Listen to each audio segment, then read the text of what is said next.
The most expensive thing an economy can do is leave capability on the table. America has spent 250 years learning that lesson. And every time they figured it out, the country got stronger. And every time they forgot it, it paid. That's the arc. Let's walk it.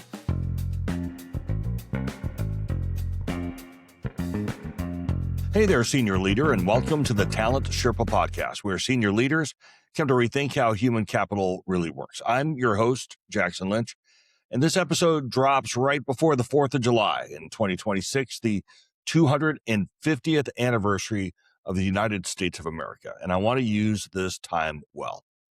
I've been to about 40 countries, and I've done human capital work on multiple continents. I've sat in rooms, candidly, where speaking plainly about a structural failure or naming what's broken without softening it for political reasons, the stuff we do on the podcast every week, carries a cost that most people in those rooms aren't willing to pay and probably shouldn't. When you've sat in those rooms, you stop taking for granted what we can say out loud here. Now, I'm unapologetic. I love the country, warts and all. It's not to say we're perfect, far from it. But I say that with a conviction and without any political agenda. Here's what I believe. I believe the work that this community does, the CHRO work, the talent work, the human capital work, is one of the most distinctly American contributions to how the world thinks about what people are worth at work. We've been making that case the longest, and the case has a shape to it, a direction. It becomes visible when you zoom out to the full 2.5 centuries. And that's what I want to show you today. But before we get into it, let's do a quick shout out this week to Tim from Chicago. Tim's an old friend of mine from grad school, one of the sharpest CFOs I know, and just a genuinely good human being. We reconnected recently talking about some things going on in his business, but we ended up talking about our kids mostly, which is probably how it should go. So Tim, thank you for listening to the podcast, and I hope the 4th is treating you well. And to everyone else that's tuning in, whether you're joining from Nanaimo, British Columbia, it's beautiful up there, or Bloomington, Indiana, and anywhere in between, I appreciate you being right here. All right, let's get into it. What 250 years of the American human capital story actually looks like is this. Every time this country expanded the definition of who gets to contribute, it got stronger. Every time it invested in people who had been overlooked, underdeveloped, or locked out, it got a return. Track the evidence. It's about 250 years long. Back in 1776, there were 2 documents, 2 continents, 1 year. In Philadelphia, the Declaration of Independence made the political claim. Human beings carry inherent worth that no institution can negate. And across the pond in Edinburgh, where they get all of it, Adam Smith published The Wealth of Nations, the economic claim. Labor, not land, not gold, is the primary source of all value. That what people do with their time and capability is what actually produces output. Those are 2 documents, 1 year, which is like crazy in the entire arc, but the foundation was laid. Neither was fully implemented, but both were in writing in a country that was 3 weeks old, and that was the bet. Now, from 1790 to about 1900, the country moved from farm to factory. In 1790, 9 out of 10 Americans worked in agriculture. By 1900, it was closer to 4 in 10. Today, by the way, it's about 3 in 100. The economy reorganized around this division of labor, which was the principle that Smith described in 1776, but it was now running at industrial scale. Specialization created productivity. Productivity created wealth. Cities grew, and this thing called a middle class began to form. And the question of what human work was worth and who got to do it became the defining question of American enterprise. Now, back in 1914, a gentleman named Henry Ford doubled wages at his Detroit plant to get this $5 a day. And what Ford actually did was not just give people more money. It was a test. It was a hypothesis. Pay people well enough that they show up, stay, and care, and the productivity gains will more than cover the wage cost. As it turns out, turnover dropped from nearly 400% annually to under 20%. Output rose, and the case stopped being theoretical. It had a return on it, and the broader American industry paid attention. Now let's move forward to 1942. The war pulled men overseas and pulled women into factories at a scale no one had ever attempted. At peak production, women made up nearly 40% of the industrial workforce. Rosie the Riveter was not a symbol. She was a productivity event. Millions of women built aircrafts and ships and ammunition and vehicles under conditions that demanded precision, endurance, and expertise. And you know how the story turned out. They delivered. When the war ended, many went home. But something had shifted. The door had opened. The capability that had been demonstrated at industrial scale now created the labor force that was never quite the same. A generation of women have proven what any economist paying attention should have already known. The capability was there all along. Access is what was missing. Moving forward to 1944, the GI Bill, 2.3 million veterans went to college paid for by their fellow citizens. The largest single human capital bet in American history.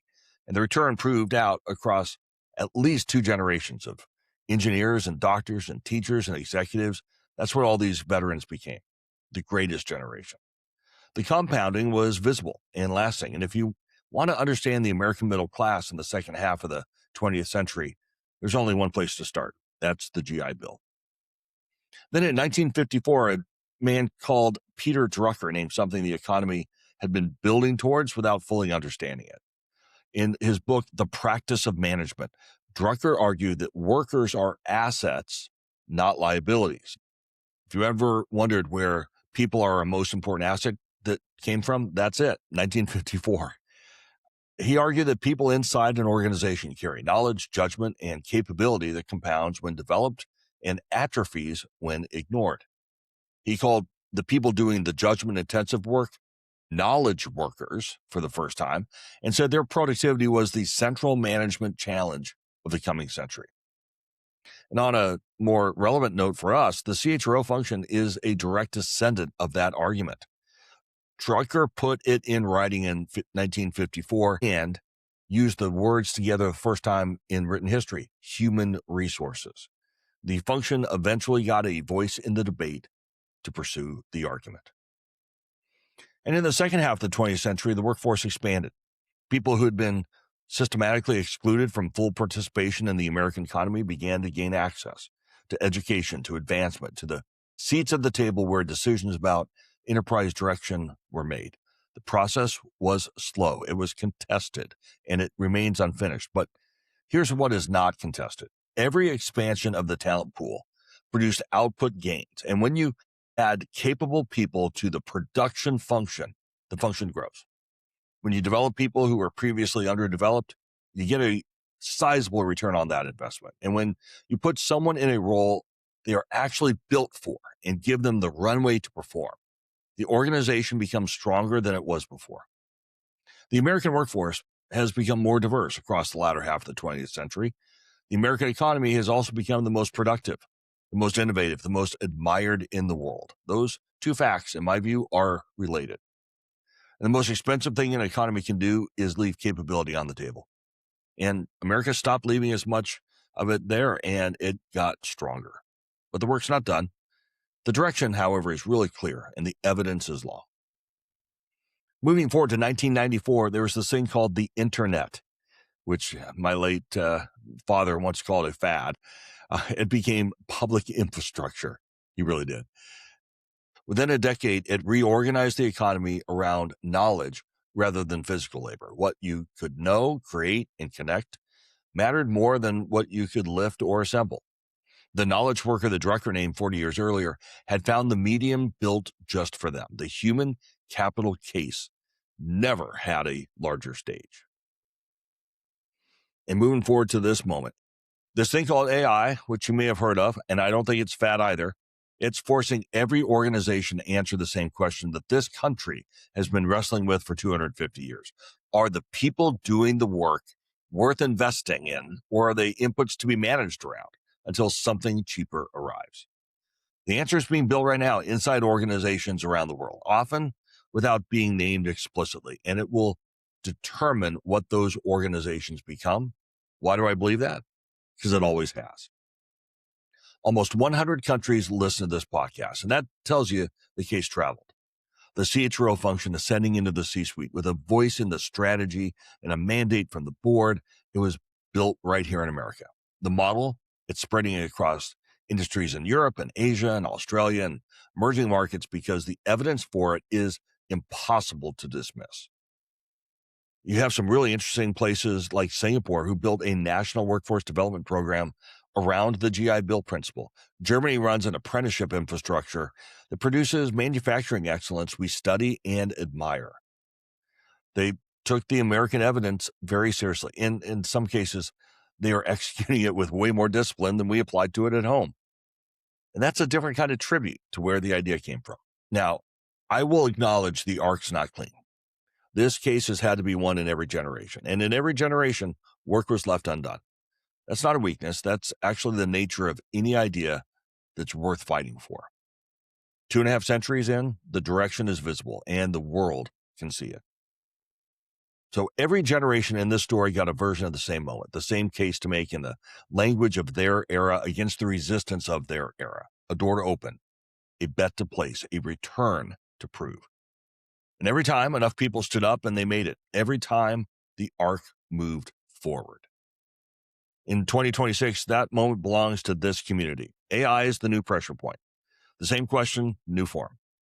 And I believe that people in this community will answer it the way the best of their predecessors did. I've seen too many people who understand what's at stake to think otherwise. So let me ask you to do 3 things. The first is carry the case. The claim that people are the source of the value the work creates has been made for 250 years by people who believed it was true enough to say it out loud repeatedly in rooms that did not always want to hear it. It has never been made for the last time.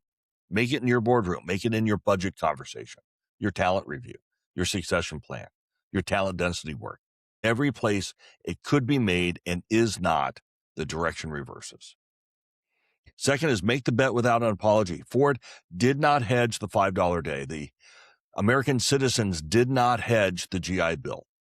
Every major advancement in this story came from someone or a group of people who was committed to the investment before the return was proven and held through long enough for the compounding to show. The data is on your side. It has been for 250 years. Bet it like you know it. And third, expand who's at the table. The 250-year pattern is unambiguous. Every time America has broadened access to contribution, it gets stronger. And I don't think that pattern is finished. And let me be really straight with you. Most of our jobs suck. They don't take what it is that we can uniquely bring to it. It's meetings and coordination and administrivia.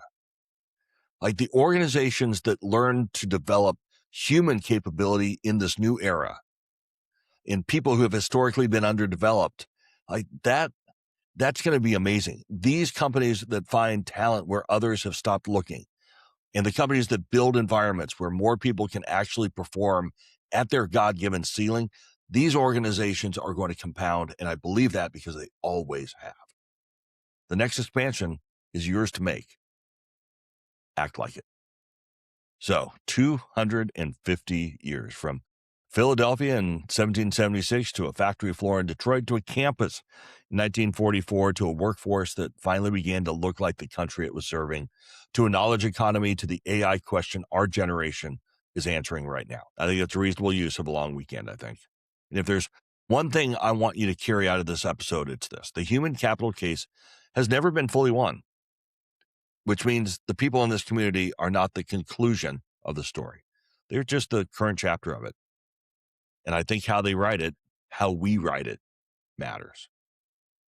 So thank you for spending some time with me today. I hope you have a wonderful weekend. And I appreciate you being part of this community of senior leaders who want to rethink how human capital really works.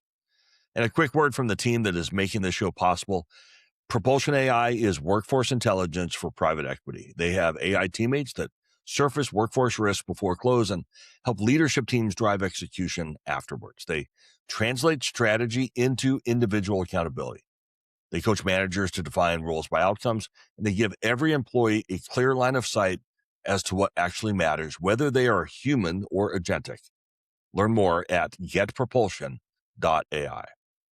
And if you're heading into the CHRO seat for the first time, you're close to it, you just got a brand new CEO, this is why I do this work. It's why I built it, and it's really for you. So find all of my content over at mytalentsherpa.com. Everything is there, and I'm really proud of the mandate protocol. I encourage you to look at that. And I've decided to pull a couple of episodes of the CHRO Chronicles forward outside the paywall. Take a look at it. It is really, really good stuff, specifically for CHROs who want to help meet this moment. And that's it for today. And on this particular 4th of July weekend, I will say this: I am proud to be an American. I am proud of the ARC, and I am proud of the people trying to move it forward. So keep raising the bar, keep making the case, and keep on climbing.